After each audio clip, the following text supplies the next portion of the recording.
বলতাম, এক মিনিট যদি অনুমতি দেন। জামিল ভাই আমি বলি আপনাকে, আপনি বললেন যে ওহি কখনো জাল হয় নাকি? না, কখনোই জাল হয় না। হ্যাঁ, জাল জয়ীফ ওহি, হ্যাঁ, এই যে বলতেছেন। কেন জাল হবে না ভাই? ওহি তো জাল হয়, কে বলছে না জাল হয় না? একটু ভাই বলি, আমি আসতেছি পয়েন্টে। হ্যাঁ, আল্লাহর ওহি কখনো জাল হয় না, কিন্তু জাল করে।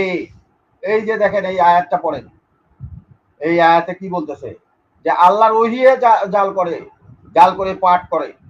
এই যে দেখেন, এই যে এখানে পড়েন, আয়াতটা পড়েন।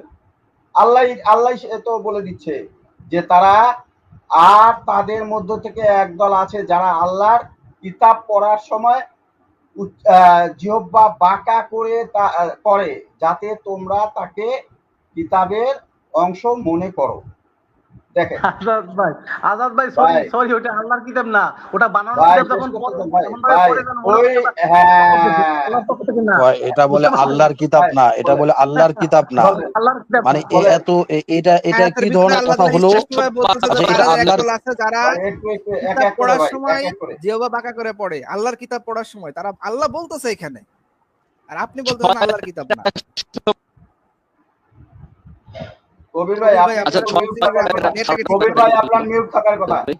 আপনার মিউট থাকার কথা ভাই। হ্যাঁ, মিউটে থাকেন। আপনার কাছে আসবো, আগে জামিল ভাইয়ের সঙ্গে কথা বলি, শেষ করি, তারপর।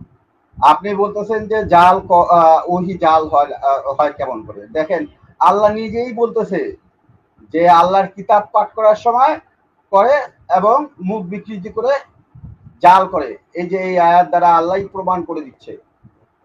হ্যাঁ, আর আপনি বলতেছেন যে জাল হয় কেমন করে?